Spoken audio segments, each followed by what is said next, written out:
오늘은 험악한 시대를 이겨내야 하는 때의 믿음이라는 제목으로 말씀을 드리겠습니다. 오늘날 세상을 보게 되면 참 험악합니다. 얼마나 험악한 시대인지 2010년을 전후해 가지고 신조어들이 등장을 했습니다. 특별히 밀레니엄 세대라고 하는 오늘날 젊은 층에 해당될 것입니다. 이 젊은이들이 살아가려고 할 때에 얼마나 세상이 쉽지 않은지 몇 가지 신조어들이 등장을 하게 되었습니다. N4 세대, 수저계급론, 헬조선, 이와 같은 말들입니다. N4 세대라고 하는 말은 3포, 5포, 7포, 9포라는 이 말들이 있었는데 그것을 포괄적으로 N포 세대 이렇게 말하게 됩니다. 9포 세대를 말씀을 드리면 여러분들이 이해하기가 쉬울 것입니다. 연애, 결혼, 출산, 인간관계, 내집, 희망, 꿈, 건강, 외모 관리를 포기한 세대를 9포 세대 이렇게 부르게 됩니다. 여러분이 영상에서 보실 때에 슬러시를 쳐놓았는데요, 앞에 있는 세 가지를 포기한 것을 3포 세대 이렇게 말을 하고, 두 가지를 더해 가지고 5포 세대, 두 가지 더해서 7포 세대, 이제는 9가지를 포기하는 이런 세대가 되었다고 하는 것입니다. 수저계급론은 노력을 해도 좀처럼 가난의 굴레에서 벗어나기 힘든 양극화 현상에 대한 좌절감에서 나온 말입니다. 우리 시대가 양극화 현상이 참 뚜렷합니다. 그러다 보게 되어지니 수저계급론, 흙수저, 금수저 이런 말들이 찾아오게 되었는데요, 경제적인 면에서 부모의 도움을 거의 받지 못하는 사람들을 흙수저를 물고 나왔다는 것입니다. 경제적인 측면에서 부모의 도움을 그런대로 상당히 받은 사람들의 경우에는 금수저를 물고 나왔다 이렇게 말들을 하고, 요즘에는 부모들이 엄청 자녀들에게 투자하고 물려주는 가운데 자란 사람들은 다이아몬드 수저 이렇게 부른다고 합니다. 여러분은 어떤 수저입니까? 헬조선은 지옥을 뜻하는 헬과 조선의 합성어입니다.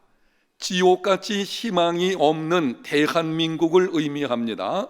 취업난을 겪고 열정페이에 시달리는 청년층이 자조적인 목소리로 국내 사회를 이야기할 때에 쓰는 말입니다. 현 우리나라는 이러한 경제적인 측면뿐만이 아니고 정치적인 면에서도 양끝단으로 나누어져 가지고 다툼을 벌이고 있습니다.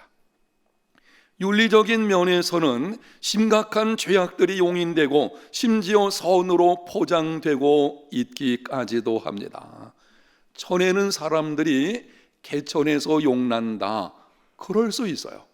제가 아주 시골에서 태어났는데요, 오래전에 수영로교에서 부목사로 사역을 할 때에 아버님이 돌아가셨습니다. 부목사들 몇 사람이 김포, 제 고향이죠, 거기까지 찾아왔는데 산 넘고 걷고 해서 와가지고 하는 말이, 신목사님 진짜 개천에서 용났습니다. 제가 개천에서 용난 사람이에요. 그런 시대가 있었어요. 그런데 요즘은 이 말이 젊은 사람들에게 먹혀들지 않습니다. 개천에서 용난다, 그것이 너무나 힘든 이런 시대가 되어버린 것입니다. 어떻게 하면 이러한 험악한 시대를 이겨낼 수 있겠습니까? 사도 요한이 그의 서신에서 이렇게 기록을 합니다. 요한일서 5장 4절, 무릇 하나님께로부터 난 자마다 세상을 이기느니라. 세상을 이기는 승리는 이것이니 우리의 믿음이니라. 하나님께로부터 난 자들, 예수님을 믿는 성도들을 가리키는 것입니다. 예수님 믿는 저와 여러분들은 하나님께로부터 난 자들, 하나님께 속한 사람들입니다. 하나님께 속한 사람들은 세상을 이기는 사람들입니다. 성경은 아주 분명하게 우리에게 말씀을 합니다. 내가 예수 믿는 하나님의 사람이냐? 그러면 너는 세상을 이기는 자이라는 것을 명심하라. 이렇게 우리에게 말씀을 합니다. 어떻게 하면은 세상을 이기는 사람이 될 수가 있겠습니까? 세상을 이기는 승리는 이것이니 우리의 믿음이니라. 우리는 믿음으로 세상을 이겨낼 수 있습니다. 예수님께서 말씀하셨습니다. 세상에서는 너희가 환난을 당하나 담대하라. 내가 세상을 이기었노라. 예수님이 세상을 이기셨기 때문에 십자가에서 죽으시고 3일 만에 부활하심으로 구원을 완성하시고 세상을 이기셨기 때문에, 그래서 예수 믿는 모든 사람들은 세상을 이길 수 있습니다. 여러분에게 확인하면서 한번 질문하겠습니다.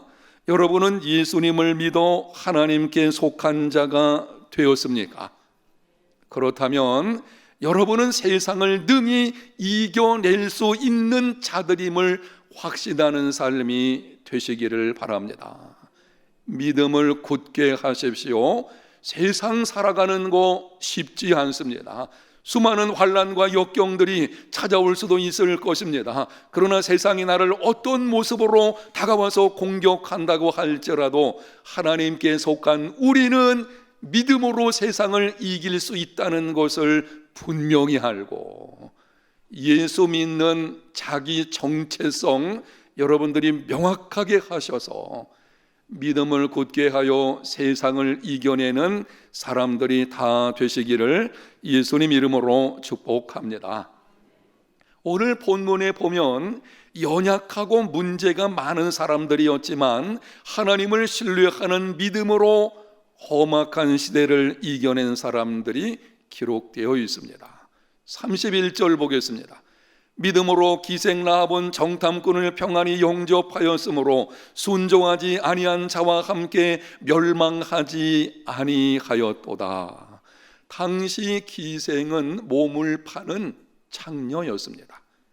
라합이 자기 인생에서 기억하고 싶지 않은 부분이 있다면 내가 기생이었다라는 것일 겁니다. 사람은 누구나 자기의 지난 과거에 대해서 숨기고 싶은 부분들이 있을 것입니다. 내가 다른 것은 몰라도 이 부분만큼은 좀 드러나지 않았으면 좋겠다.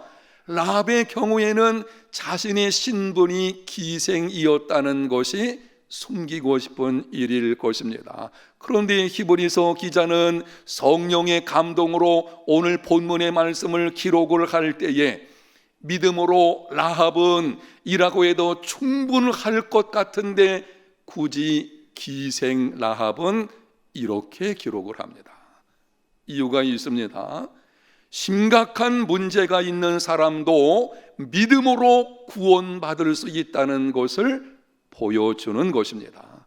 믿음은 어떤 신분도 극복할 수 있다는, 지금까지 내가 정말 숨기고 싶은 그런 인생을 살아왔다고 할지라도 믿음은 그 사람을 새롭게 하고 새로운 인생을 살게 하는 능력임을 보여주는 것입니다. 32절에는 여러 믿음의 영웅들에 대해서 기록을 합니다.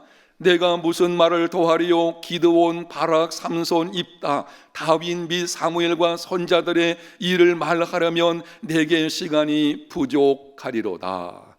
기드온은 겁 많은 농부였습니다.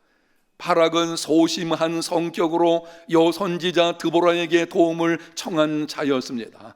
삼손은 육체의 정욕에 끌려다니며 실패를 반복한 자였습니다. 입다는 부모가 누구인지도 모르는 사생자였습니다. 다윗은 들판에서 양을 치는 목동이었습니다. 사무엘은 어렸을 때부터 부모와 떨어져 외롭게 자란 사람이었습니다. 한마디로 이 모든 사람은 보통 사람들이었습니다. 오늘날 사람들이 변한다면 흙수저들입니다. 그럼에도 하나님께서 이들을 통해서 위대한 일을 이루셨습니다.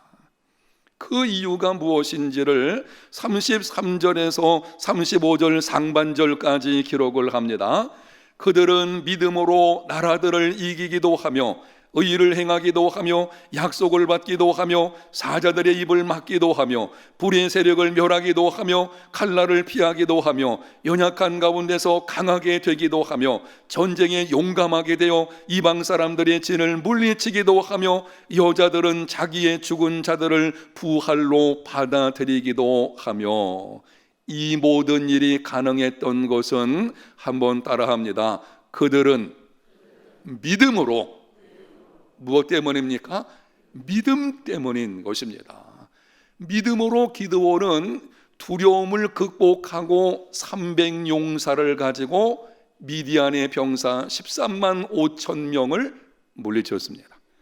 믿음으로 바락은 소심함을 극복하고 위대한 승리를 거두었습니다. 믿음으로 삼손은 실패를 듣고 다시 일어나 도전함으로 위대한 사사가 되었습니다. 믿음으로 입다는 출신의 아픔을 극복하고 민족을 구원하는 위대한 용사가 되었습니다. 믿음으로 다윗은 직업의 콤플렉스를 극복하고 다윗에게 목동 출신이라는 것이 그의 인생을 보게 되면 뒤따라간 것을 보게 되어집니다. 그래서 사울 왕이 자기 딸을 다윗에게 주었음에도 나중에 또 다른 사람에게 주려고 하는 그 과정에서 다윗의 신분을 좀 하찮게 여겼던 것을 우리가 볼 수가 있는데요, 다윗은 그것을 믿음으로 극복하고 위대한 이스라엘의 왕이 된 것입니다. 믿음으로 사무엘은 외로움을 이기고 민족의 위대한 지도자가 되었습니다. 세상을 이기는 승리는 우리의 믿음입니다. 이러한 신앙인들의 모습에서 우리는 험악한 시대를 이겨내려 할 때에 어떤 믿음의 사람이 되어야 하는지를 구체적으로 몇 가지를 볼 수가 있는데요, 오늘은 중요한 두 가지만 말씀을 드리게 될 것입니다. 여러분들이 잘 들으셔서 험악한 시대를 살아갈 때에 이 믿음을 가지고 능히 이겨낼 수 있는 하나님의 자녀들이 다 되시기를 바랍니다. 첫 번째는 세상이 붙여준 꼬리표가 내 인생을 끌고 가게 하지 마십시오. 세상은 나에게 꼬리표를 붙여줍니다. 내가 어떤 사람이라는 이 꼬리표를 붙여주거든요. 과거의 실패라든지 아니면 내 인생의 어떤 불행한 일이라든지 아니면 내가 저질렀던 어떤 죄악의 문제라든지 이런 것과 관련해서 세상은 나에게 꼬리표를 붙여줍니다. 너는 이런 사람이야. 세상이 붙여주는 그 꼬리표가 내 인생을 끌고 가도록 허용하지 마십시오. 그것이 믿음으로 행하는 것입니다. 라합의 경우에 몸을 파는 기생에게 무슨 소망이 있겠습니까? 틀림없이 당시 사람들은 이렇게 꼬리표를 붙여 주었을 것입니다. 라합은 불행의 아리콘이다. 그러나 라합은 사람들이 붙여준 꼬리표가 자신의 인생을 끌고 가게 하지 않았습니다. 하나님을 신뢰하는 믿음으로 그 꼬리표를 떼어버리고 자신도 구원받고 가정도 구원을 받았습니다. 마태복음 1장에 보게 되면 예수님의 조상의 족보에 라합의 이름이 올려져 있습니다. 오늘 본문 히브리서 11장에 보게 되면 믿음의 영웅들의 반열에 라합이 포함되어 있는 것을 볼 수가 있습니다. 다윗의 경우에는 어렸을 때의 가족들이 다윗에게 붙여준 꼬리표가 하나 있는데요, 존재감 없는 자입니다. 한 번은 선지자 사무엘이 베들레헴에 하나님의 명령을 따라서 찾아오게 되었습니다.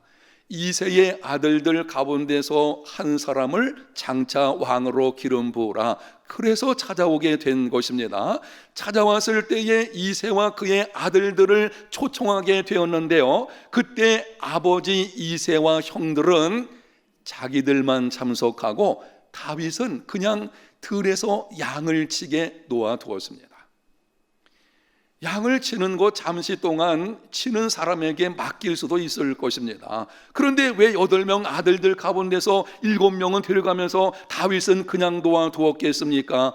존재감이 없는 사람이었습니다. 너는 이렇게 중요한 자리에 참여할 수 없는 자, 조금 거칠게 말하면 천독꾸러기쯤으로 여긴 것입니다. 여러분, 그러나 다윗은 가족들이 붙여준 꼬리표가 자신의 인생을 끌고 가게 하지 않았습니다.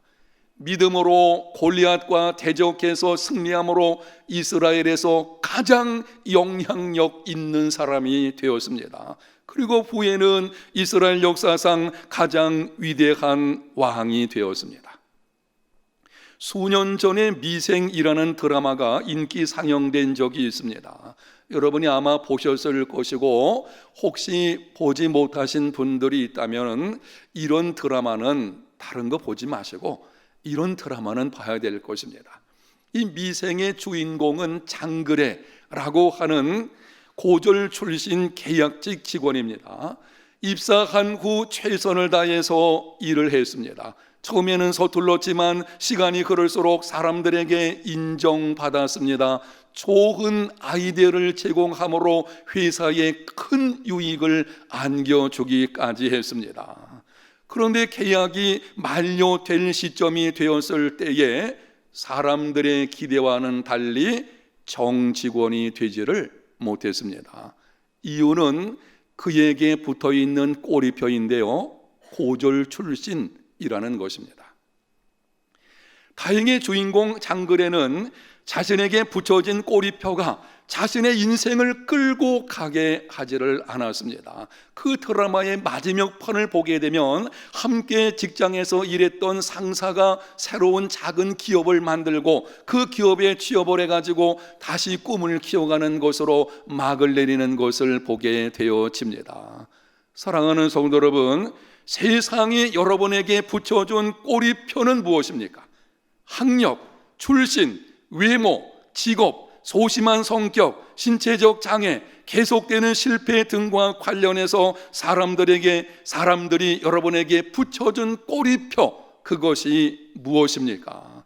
그것이 무엇이든 그 꼬리표가 여러분의 인생을 끌고 가지 않게 하는 믿음의 사람이 되시기를 축복합니다. 어느 누구도 여러분의 인생에 낙인 찍지 못하게 하십시오. 세상은 우리를 낙인 찍으려고 해요. 너는 이런 사람이다, 이런 방식으로 세상적인 가치관을 가지고 우리에게 그렇게 하려고 합니다. 허용하지 마십시오. 하나님을 신뢰함으로 그 꼬리표를 극복하고 험악한 시대를 이겨내는 믿음의 사람이 되십시오. 그리스도인의 삶이 어떠해야 하는지 사도 바울이 고린도 교회에 보내는 그의 서신에서 이렇게 기록을 합니다. 고린도전서 4장 3절, 너희에게나 다른 사람에게나 판단받는 것이 내게는 매우 작은 일이라 나도 나를 판단하지 아니하노니. 바울은 다른 사람에게 판단받는 것을 매우 작은 일로 여겼습니다. 자신도 자신을 판단하지 않았습니다. 삶에서 우리를 힘들게 하는 것 2가지를 보게 되면요, 다른 사람이 내게 꼬리표를 붙여주는 것, 이게 쉽지 않죠. 근데 문제는 나도 나에 대해서 꼬리표를 붙이는 것입니다. 내 스스로가 생각하기를 나는 이런 사람이기 때문에 불행하고 나는 이런 사람이기 때문에 내 인생은 안 된다 라고 하는 스스로가 붙인 꼬리표가 있는데요, 이러한 것들이 우리를 힘들게 하고 불행하게 하는 것입니다. 여러분, 그러한 꼬리표가 자신의 인생을 끌고 가도록 허락하지 마십시오. 바울은 허락하지 않았어요. 복음은 내가 행하는 무엇이 아니라 예수 그리스도께서 행하신 일에 근거하여 내가 행하는 무엇입니다. 조금 어려운 듯이 들리기 때문에 다시 여러분들에게 말씀을 드리겠습니다. 복음은, 예수 그리스도의 복음은 다른 것이 아니고 내가 행하는 무엇이 아닙니다. 내가 하나님을 위해서 무슨 일을 한다, 내가 행하는 것이 복음이 아니에요. 복음은 예수 그리스도께서 내게 행하신 일들, 거기에 근거하여 내가 행하는 무엇입니다. 세상과 나는 내가 행하는 무엇에 근거하여 꼬리표를 붙입니다. 우리가 무슨 일을 했느냐, 얼마나 성공했느냐, 많은 것을 가졌느냐, 높이 올라가느냐, 이런 것을 보고 꼬리표를 붙이게 되어지니 세상과 나는 결코 충족시킬 수 없습니다. 아무리 애를 써도 내 힘만 가지고는 세상과 내가 요구하는 것을 충족시킬 수 없습니다. 결국에는 불행한 인생을 살게 됩니다. 복음은 예수 그리스도께서 행하신 일에 근거하여 나를 보게 합니다. 예수 그리스도 안에서 내가 누구인지를 보게 합니다. 여러분, 예수님 믿는 나는 누구입니까? 나는 복음 안에서 새로운 피조물입니다. 나는 복음 안에서 하나님께 속한 자입니다. 나는 복음 안에서 세상을 이기는 자로 부름받은 사람입니다. 나는 복음 안에서 내게 능력 주시는 자 안에서 모든 것을 할 수 있는 자들입니다. 이 분명한 정체성을 알고 세상이나 아니면은 여러분 스스로 붙인 꼬리표가 여러분의 인생을 끌고 가게 하지 마십시오. 오직 예수 그리스도 그분에 대한 믿음 안에서, 하나님 그분 안에서 자신의 인생을 살아가는 우리 모든 성도들이 다 되시기를 바랍니다. 이 말씀은 여러분이 꼭 기억하기를 원해서 한번 따라합시다. 하나님 안에서 내 인생을 살자. 여러분 인생을 사십시오. 다만 한 가지, 하나님 안에서 그렇게 하십시오. 하나님께서 내게 주신 인생이 있어요. 그걸 살아가는 것이 진정한 성공의 삶을 살아가는 것입니다. 다른 사람이 말하는 것, 아니면은 나의 본성적인 그 죄악을 따르는 내 스스로가 요구하는 것, 그것을 따르는 것이 아니고 하나님이 나를 통해서 원하시는 인생, 그것을 찾고 그 인생을 살아갈 수 있는 저와 여러분의 삶이 다 되시기를 바랍니다. 두 번째는 하나님을 신뢰하는 믿음으로 일어나 도전해야 합니다. 세상이 붙여준 꼬리표가 내 인생을 끌고 가지 못하게 했다면 거기에 멈춰서는 안 될 것입니다. 이제는 적극적으로 하나님을 신뢰하는 믿음으로 일어나서 도전해야 합니다. 본문에 등장하는 신앙 위인들, 처음에는 두려움으로 인해서 의심하기도 했습니다. 기드온의 경우가 그렇습니다. 계속되는 실패로 낙심하기도 했습니다. 삼손의 경우가 그렇습니다. 사람들의 좋지 않은 평판으로 자기만을 위한 삶을 살려고 작정하기도 했습니다. 입다의 경우가 그렇습니다. 그러나 그들은 의심과 실패와 자기 세계 속에 주저앉지 않았습니다. 하나님을 신뢰하는 믿음으로 다시 일어나서 도전하는, 말씀을 따라서 도전하는 인생을 살게 되었고 그 결과 위대한 승리자가 된 것입니다. 험악한 시대를 이겨내는 사람이 되려면 하나님을 신뢰하는 믿음으로 일어나서 도전해야 합니다. 신약성경 마태복음 25장에 보게 되면 달란트 비유가 나옵니다. 어떤 사람이 먼 타국으로 갈 때에 종들을 불러가지고 한 사람에게는 5달란트를, 다른 사람에게는 2달란트를, 또 한 종에게는 1달란트를 맡겨 주었습니다. 5달란트와 2달란트 받은 사람은 즉시 가서 장사해가지고 2배를 남겼습니다. 모험을 감행한 것입니다. 1달란트 받은 사람은 모험을 생각하지 않고 그것을 땅속에 감추어 두었다가 주인이 돌아왔을 때에 주인에게 다시 돌려주었습니다. 주인이 돌아와서는 모험을 감행한 2 종들을 칭찬을 합니다. 착하고 충성된 종아.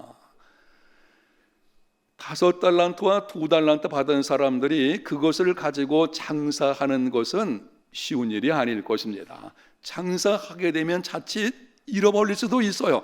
이거는 모험을 감수하는 것입니다. 주인이 돌아와서 말하기를, 야, 내가 준 돈 가지고 너 다 잃어버리면 어떨 뻔했어. 그렇게 책망하지 않았어요. 모험한 그 두 종들을 칭찬하는 것을 보게 됩니다. 그러나 모험을 하지 않은 한 달란트 받은 사람들에게 대해서는 주인이 책망을 합니다. 여러분, 이 사람은 돈을 잃어버리지 않았습니다. 무슨 도박이라든지 아니면은 음주, 가무 같은데 돈을 써가지고 탕진한 것도 아닙니다. 받은 것을 갖다가 돌려준 것입니다. 그런데 주인이 평가하기를 악한 종이라고 하는 것입니다. 이 비유에서 우리에게 주시는 교훈이 무엇입니까? 안전한 삶은 가장 위험한 삶의 방식이라는 것입니다. 우리는 언제나 이렇게 생각을 하게 됩니다. 안전해야 돼. 안전한 삶이 최선이야. 물론 험악한 시대에서 안전은 중요하긴 하지만 언제나 안전한 삶만 추구하게 되면 인생에서 아주 좋은 기회들을 잃어버리게 될 것입니다. 그런 삶을 살아가지고는 험악한 시대를 이겨낼 수 없습니다. 험악한 시대를 이겨내려면 다른 사람에게 피해를 주지 않는 것만으로는 충분하지 않습니다. 요즘 이렇게 말하는 사람들이 있죠. 나는 그래도 다른 사람에게 피해는 주지 않아. 나는 괜찮은 사람이야. 성경적으로 옳지 않습니다. 성경은 그러한 삶을 말씀하지 않습니다. 우리는 세상 속에서 세상을 변화시키는 하나님의 자녀들로 부름받은 자들인 것입니다. 그래서 우리는 피해를 안 주는 삶, 이것으로 충분하지 않습니다. 선한 목적을 세우고 그 목적을 이루기 위해서 모험을 감행하는 삶이 되어야 합니다. 물론 모험을 감행하려고 하면 손해를 볼 수 있을 것입니다. 정직하게 행함으로 사업상의 손해를 볼 수 있습니다. 불의와 타협하지 않으므로 직장에서 따돌림을 당할 수 있습니다. 내 인생에 상처를 준 사람을 용서하는 힘든 과정을 겪을 수 있습니다. 성경적인 가치관으로 자녀들을 양육하다 보니 미래에 대한 두려움을 가질 수 있습니다. 부조리한 사회 구조를 개혁하는 과정에서 수많은 반대에 직면할 수 있습니다. 그러나 그 삶에는 선한 영향력이 있습니다. 그 삶에는 인생의 진정한 가치가 있고 그 삶을 하나님이 축복하시게 되고 나중이 좋은 삶이 이루어지게 될 줄로 믿습니다. 선한 뜻을 정하고 믿음으로 도전하십시오. 도전하라는 설교를 하게 되면 제 속에 조금 걱정스러운 것은 일확천금을 얻겠다는 생각으로 주식에 과감하게 엄청 투자하든지 이런 방식을 말씀드리는 것이 아니에요. 선한 뜻을 세우고 정말 내 인생에 가치가 있는 것이 무엇인지 한번 생각하고 그 가치 있는 일에 내 인생 그리고 내게 주어진 것들을 투자하는 것입니다. 나의 재능, 나의 재물, 나의 건강, 내가 가지고 있는 모든 환경들, 그것을 가치 있는 일에 한번 투자하려고 한다면, 하나님의 말씀에 근거해서 그러한 삶을 살려고 한다면 거기는 손해가 임할 수도 있을 것입니다. 그러나 그것을 감수하는 모험을 감행하게 될 때에 그때 진정한 승리자의 삶이 이루어지게 되는 것입니다. 이러한 삶을 살려고 할 때에 찾아오는 현상 중에 하나가 실패에 대한 두려움인데요. 여기에 관해서 유명한 C.S. 루이스가 이렇게 말을 했습니다. 영상에 있는 말씀을 같이 한번 읽어보겠습니다. 자신이 믿음으로 살고 있는지 확인하려면 자신이 하나님을 위해 하고 있는 일이 두려운 일인지 자문해보라. 전혀 두렵지 않다면 믿음을 발휘하고 있지 않은 것이다. 믿음의 도전은 두려움을 갖게 합니다. 두려움이 없는 도전은 믿음이 아닙니다. 믿음으로 하나님의 말씀, 성경적 가치관에 근거해서 도전하는 인생을 살려고 하면 나도 모르는 사이에 두려움이 찾아올 수 있습니다. 그 두려움을 극복하고 하나님을 신뢰하는 믿음으로 일어나 도전하는 삶이 되시기를 바랍니다. 사랑하는 성도 여러분, 믿음은 쉬운 삶을 보장해 주지 않습니다. 여러분이 쉬운 삶을 살기 위해서 믿음의 걸음을 출발했다면 잘못된 것입니다. 믿음은 고난의 길을 걸을 수 있습니다. 믿음은 나의 환경을 한순간 바꿔주지 않습니다. 다만 믿음은 하나님의 관점에서 인생을 바라보게 하고 그것을 능히 이겨낼 수 있게 합니다. 여러분을 힘들게 하는 장애물이 무엇입니까? 그것을 있는 그대로 받아들이십시오. 최선의 길을 찾으십시오. 그것을 찾은 후에는 하나님을 신뢰하는 믿음으로 도전하는 삶이 되시기를 바랍니다. 그래서 그 믿음으로 말미암아 험악한 시대를 이겨내는 사람, 우리 해운대 제일교회 모든 성도들 다 되시기를 예수님 이름으로 축복합니다. 하나님 아버지, 우리 해운대 제일교회 모든 성도들 하나님을 신뢰하는 믿음으로 일어나 도전하며 살아가는 삶이 되게 하여 주시옵소서. 내게 세상이나 혹은 자신이 붙여놓은 꼬리표에 끌려다니지 않는 인생 되게끔 성령님 도와주시기를 원합니다. 오직 하나님 안에서, 복음 안에서 자신을 바라보고 믿음으로 담대하게 나가는 하나님의 사람 다 되게 하여 주시옵소서. 예수님 이름으로 기도합니다. 아멘.